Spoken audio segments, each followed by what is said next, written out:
Hello and welcome to the place of 100% unadulterated truth. This is the Citizen Observer channel. We are finally off of our suspension with YouTube, and today we just want to try to make some sense out of everything that's been happening with the voting over the last couple days. And boy, do we have some information for you. Here in my home state of Michigan, we have so much going on with that crooked Gretchen Whitmer, so let's just get right into it.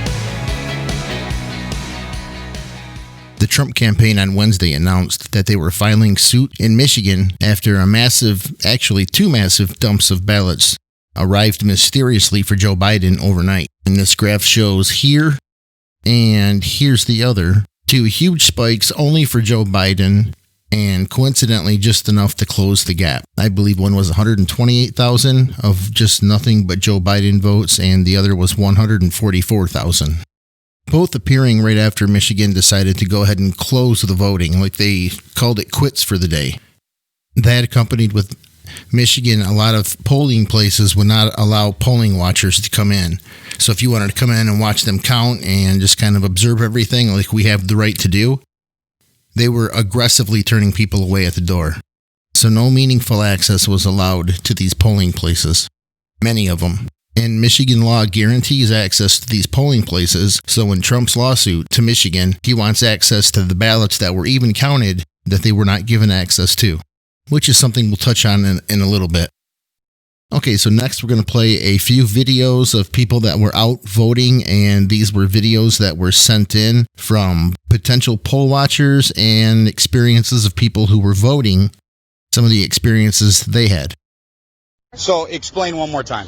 So the people that were in front of me, there were two people in front of me that used the Sharpie. Yes. That was given to them by the poll workers. Yes. It did not read their ballot. Okay. And they slid it in there twice. I used a pen. Yep. Took their Sharpie and threw it away. And it read your ballot. And it read my ballot. And it read your ballot. And it read my So ballot. what they're doing is they're telling people to use the Sharpies. That way, Yes. those votes aren't counted. Yes. That's exactly what's happening. Yeah. So there was other people that were in there voting with their pens, and they literally went around and they were yanking pens out of their hands. Yeah, they tried to do that to me, and I took their Sharpie and I hid it, because then they said, look for all the Sharpies that are not being used and take the Sharpies back. They had a bowl of pens behind them that they were not giving to people and only giving Sharpies out. There we go. So the ones with the Sharpies are not being read at all. No. No. None of those ballots are being read. Of course not. So that's it, and so they're doing it because they're trying to skew all of the votes in Yeah, there. and That's exactly what's going on. They didn't try to even slide it more than one time. They immediately took it and slid it in the front, like not even tried a second time. They just That's correct. ran it through and slid it in the front, and I was like, wait a That's what they did with yours? Yep, and I just went with a Sharpie, voted Trump, and she just slid it in, and that was it. But But they're not counting. They're not counting the ones with the Sharpies. And so they're forcing people to use the Sharpies, and those votes aren't being counted. Right. That's what's going on. Right. And then I posted it on my Facebook group chat in my neighborhood. They said they did it at the Queen Creek Library. They did it at ASU Polytech earlier. That like 4 different polling places were doing Sharpies, all in like between Queen Creek and like the edge of Gilbert. Yep. And those ones are not being counted. Yeah. They're invalid. Yeah. I mean, Yes. like I have proof. So they're invalidating votes is what they're doing. Yeah. Yeah. Yes. Like I What I it took a feels like. picture of my Okay. ballot. for And then Trump. there was a guy that directly came out and yelled at me 3 times. They both came out. Oh, no, they called the sheriffs You and guys said that, stop. and told us to stop handing out the ballpoint pens, in which case those are the only ones that are actually being Yeah. counted and validated. I used your pen and then I Yeah. sent it back to you and I And said, they're- give this to somebody. 'Cause this Yes, works. yes. And so we know that, and we've been telling them you need to use a ballpoint pen, not the Sharpie, and now those are getting invalidated. Yeah. So people are coming here to vote for Donald Trump, and those votes are all getting invalidated. That's what's going on. This guy's going to do his duty as a poll watcher, and he can't even get in. You're not letting me in? Well, what? No. That's why I told you, call the police. Do it. If you legal, call the cops. The city guy Oh. is using the bathroom. He'll be there Okay. now. Call that number. Tell him to call somebody. I have a citywide watcher And certificate. it's not for this location. It's not for it. Is not. Is this Listen, the y'all city ain't of bullying this is the nothing city of over here. You're not Philadelphia? coming in This here. is the city of Go. Philadelphia. Let's go. This is Hold the city of on. Let's go. Philadelphia. You wanted to talk. Hold on. You wanted to talk outside. Let's talk. I have a watcher He's certificate. not I asked you talking. to read the line. The line said it's good in every ward and division in the city.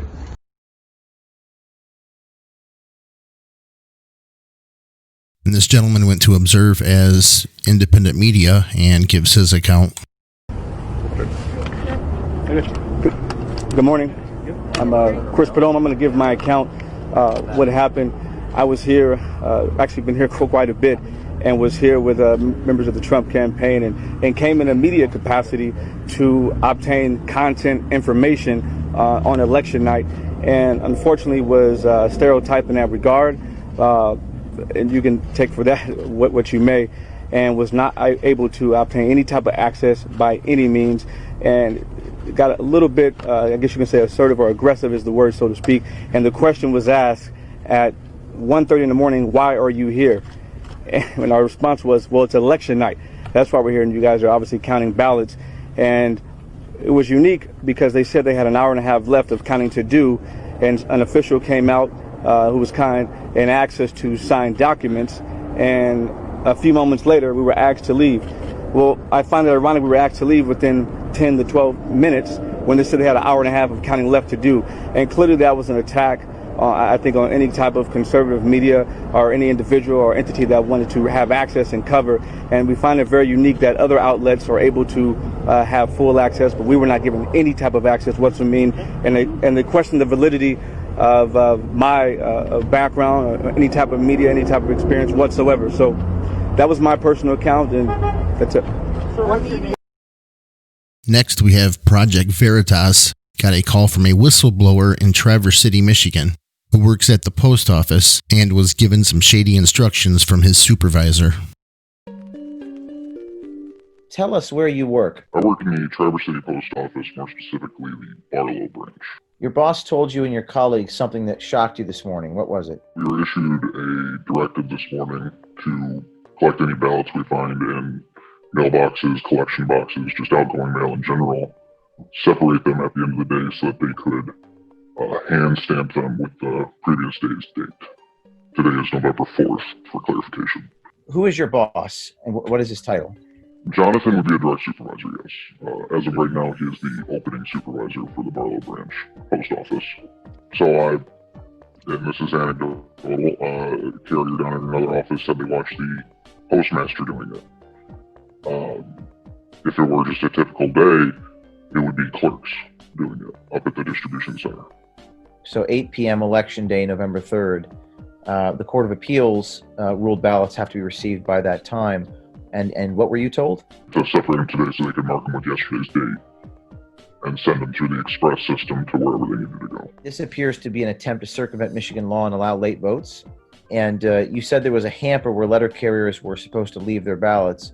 Where are the ballots now? They were putting them into express bags to go to the distribution center. In regards to a hamper, there was a standard hamper that all letter mail is supposed to go to, and they had a tub next to it that we were supposed to put any ballots collected today into. Yes. What made you come forward? That's sketchy. I don't like sketchy. It screams corruption. Also, knowing the post office's leanings politically, it didn't seem quite right. What is your message to other postal workers who see things like this? Report it. How are we supposed to have any integrity in this country if we are just going to let things slide based on a scaling issue? Are you afraid of retaliation against you? I've had whistleblower policies backfire on me in the past, so yes. We'll have to reach out to Jonathan Clark for comment. Hey, is this Jonathan? Yes. Hey, I'm a reporter with Project Veritas, James O'Keefe here, and I have information that you guys have been stamping ballots with the previous date, November 3rd. He just hung up the phone on me. He just hung up the phone on me.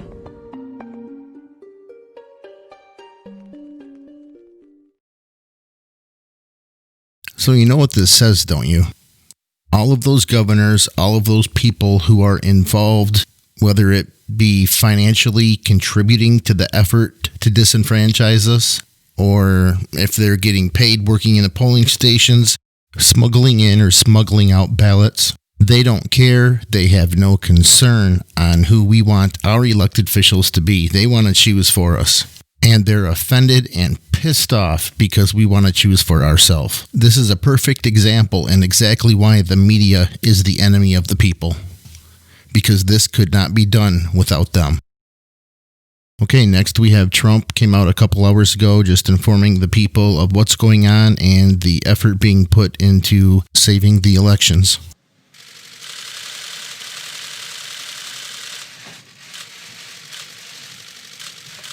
Thank you very much. Thank you.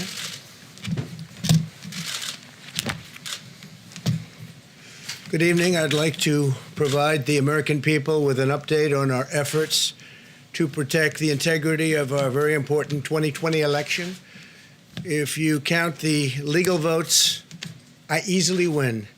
If you count the illegal votes, they can try to steal the election from us. If you count the votes that came in late, we're looking at them very strongly, but a lot of votes came in late. I've already decisively won many critical states, including massive victories in Florida, Iowa, Indiana, Ohio. To name just a few, we won these and many other victories despite historic election interference from big media, big money, and big tech. As everybody saw, we won by historic numbers. And the pollsters got it knowingly wrong. They got it knowingly wrong. We had polls that were so ridiculous, and everybody knew it at the time. There was no blue wave that they predicted. They thought there was going to be a big blue wave. That was false. It was done for suppression reasons. But instead, there was a big red wave. And it's been properly acknowledged, actually, by the media. They were, I think, very impressed. But that was after the fact. That doesn't do us any good. We kept the Senate despite having twice as many seats to defend as Democrats. And in a really much more competitive states, we did a fantastic job with the Senate. I think we're very proud of what's happened there. We had many more seats to defend. They spent almost $200 million on Senate races in South Carolina and Kentucky alone, 2 races, and hundreds of millions of dollars overall against us. At the national level, our opponents' major donors were Wall Street bankers and special interests. Our major donors were police officers, farmers, everyday citizens. Yet for the first time ever, we lost 0 races in the House. I was talking to Kevin McCarthy today. He said he couldn't believe it. 0 races, very unusual thing, 0. And actually won many new seats with, I think, many more on the way. This was also the year of the Republican woman. More Republican women were elected to Congress than ever before. That's a great achievement. I won the largest share of non-white voters of any Republican in 60 years, including historic numbers of Latino, African American, Asian American, and Native American voters, the largest ever in our history. We grew our party by 4 million voters, the greatest turnout in Republican Party history. Democrats are the party of the big donors, the big media, the big tech, it seems, and Republicans have become the party of the American worker, and that's what's happened. And we're also, I believe, the party of inclusion. As everyone now recognizes, media polling was election interference in the truest sense of that word by powerful special interests. These really phony polls, I have to call them phony polls, fake polls, were designed to keep our voters at home, create the illusion of momentum for Mr. Biden, and diminish Republicans' ability to raise funds. They were what's called suppression polls. Everyone knows that now. And it's never been used to the extent that it's been used on this last election.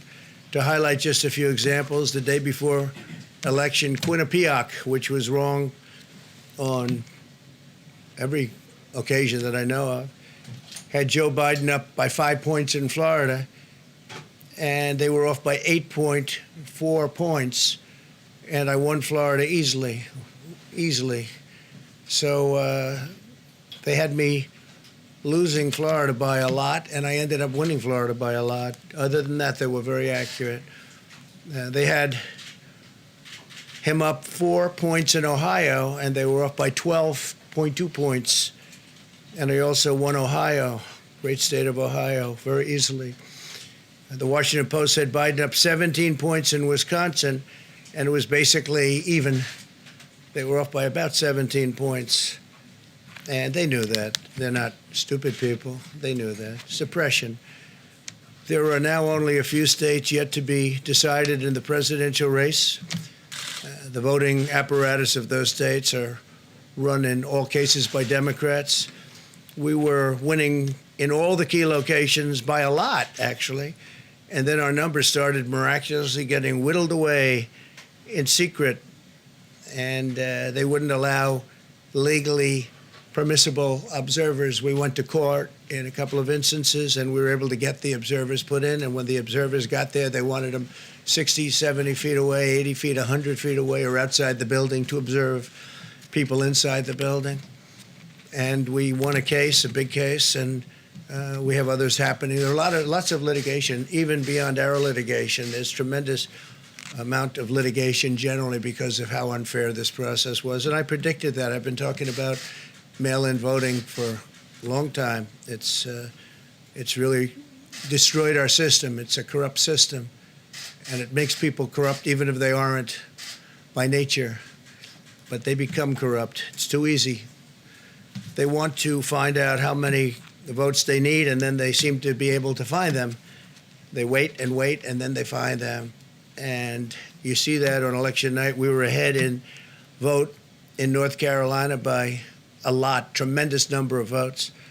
And we're still ahead by a lot, but not as many, because they're finding ballots all of a sudden. Oh, we have some mail-in ballots. It's amazing how those mail-in ballots are so one-sided, too. I know that it's supposed to be to the advantage of the Democrats, but in all cases, they're so one-sided. We were up by nearly 700,000 votes in Pennsylvania. I won Pennsylvania by a lot, and that gets whittled down to, I think they said now we're up by 90,000 votes, and they'll keep coming and coming and coming. They find them all over, and they don't want us to have any observers, although we won a court case. The judge said you have to have observers. Likewise in Georgia, and they're appealing. Actually, they're appealing. We won a case that we want people to watch, and we want observers, and they're actually appealing, which is sort of interesting. I wonder why they'd appeal, that all we want to do is have people watch as they do the vote tabulations. Likewise in Georgia, I won by a lot, with a lead of over getting close to 300,000 votes on election night in Georgia. And by the way, got whittled down, and now it's getting to be to a point where I'll go from winning by a lot to perhaps being even down a little bit.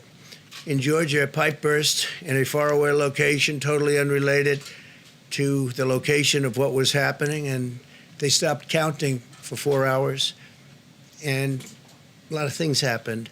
The election apparatus in Georgia is run by Democrats. We also had margins of 300,000. In Michigan, we're way up in Michigan, won the state. And in Wisconsin, we did likewise fantastically well. And that got whittled down. In every case, they got whittled down. Today, we're on track to win Arizona. We only need to carry, I guess, 55% of the remaining vote, 55% margins. And that's a margin that we've significantly exceeded. So we'll see what happens with that. But we're on track to do okay in Arizona. Our goal is to defend the integrity of the election. We'll not allow the corruption to steal such an important election, or any election for that matter.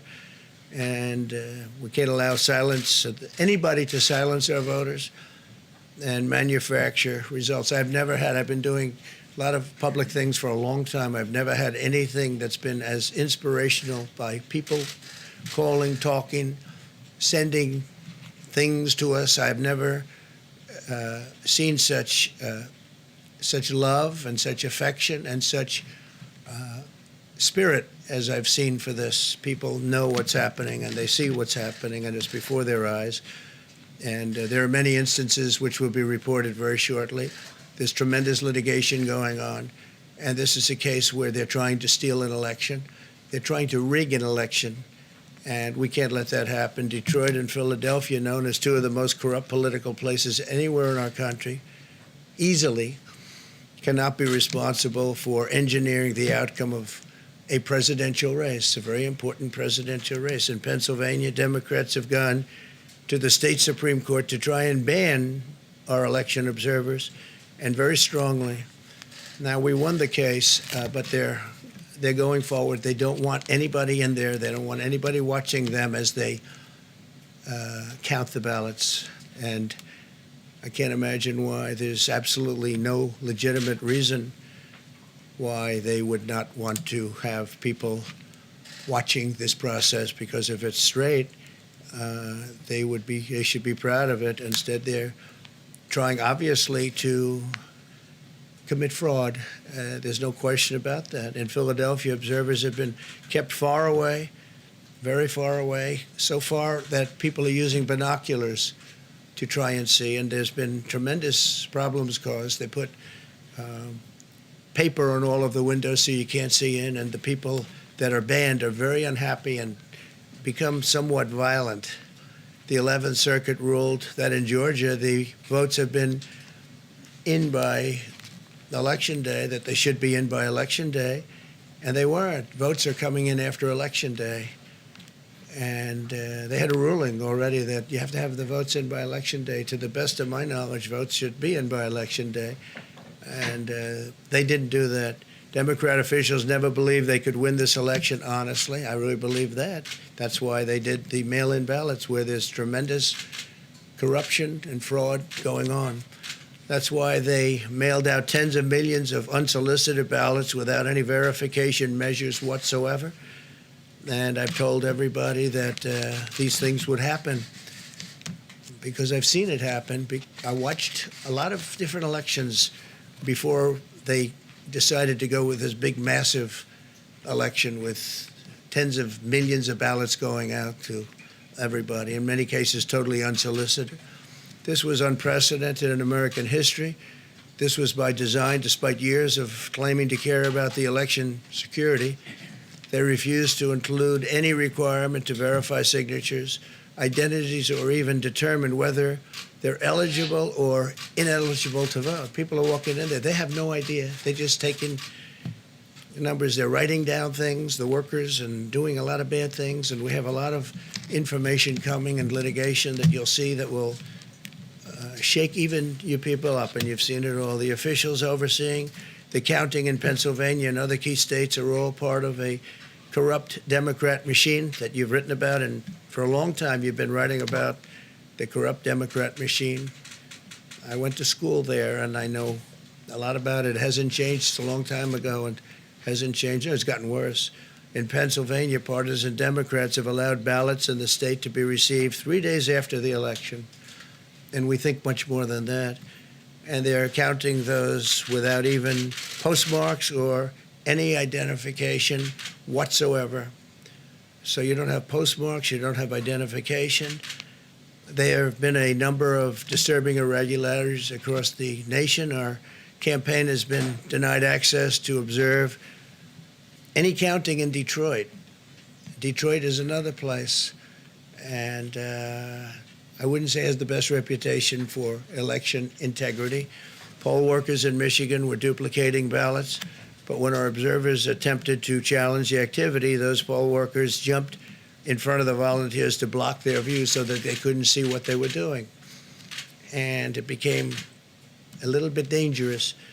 One major hub for counting ballots in Detroit covered up the windows again with large pieces of cardboard. And so they wanted to protect and block the counting area. They didn't want anybody seeing the counting, even though these were observers who were legal observers that were supposed to be there. In Detroit, there were hours of unexplained delay in delivering many of the votes for counting. The final batch did not arrive until 4 in the morning, and even though the polls closed at 8 o'clock, so they brought it in, and the batches came in, and nobody knew where they came from. We've also been denied access to observe in critical places in Georgia. In multiple swing states, counting was halted for hours and hours on election night, with results withheld from major Democrat-run locations only to appear later. And they certainly appeared, and they all had the name Biden on them, or just about all. I think almost all. They all had the name Biden on them, which is a little strange. I challenge Joe and every Democrat to clarify that they only want legal votes, because they talk about votes, and I think they should use the word legal votes. We want every legal vote counted, and I want every legal vote counted. We want openness and transparency, no secret count rooms, no mystery ballots, no illegal votes being cast after Election Day. You have election day, and the laws are very strong on that. You have an election day, and they don't want votes cast after election day, and they want the process to be an honest one. It's so important.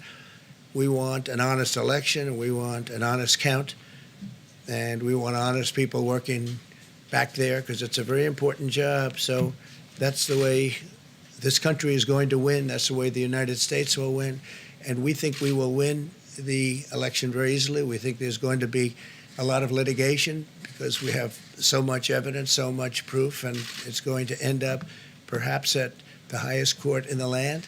We'll see. But we think there'll be a lot of litigation because we can't have an election stolen like this. And I tell you, I have been talking about this for many months with all of you, and I've said very strongly that mail-in ballots are going to end up being a disaster. Small elections were a disaster. Small, very easy to handle elections were disastrous. This is a large-scale version, and it's getting worse and worse every day. We're hearing stories that are horror stories, absolute horror stories, and we can't let that happen to the United States of America. It's not a question of who wins, Republican, Democrat, Joe, myself. We can't let that happen to our country. We can't be disgraced by having something like this happen. So it will be hopefully cleared up, maybe soon, I hope soon, but it'll probably go through a process, a legal process. And as you know, I've claimed certain states, and he's claiming states, and we can both claim the states, but ultimately I have a feeling judges are going to have to rule. But there's been a lot of shenanigans, and we can't stand for that in our country. Thank you very much. Honestly, thank God he's our president. Where would we be right now if it wasn't for Donald Trump?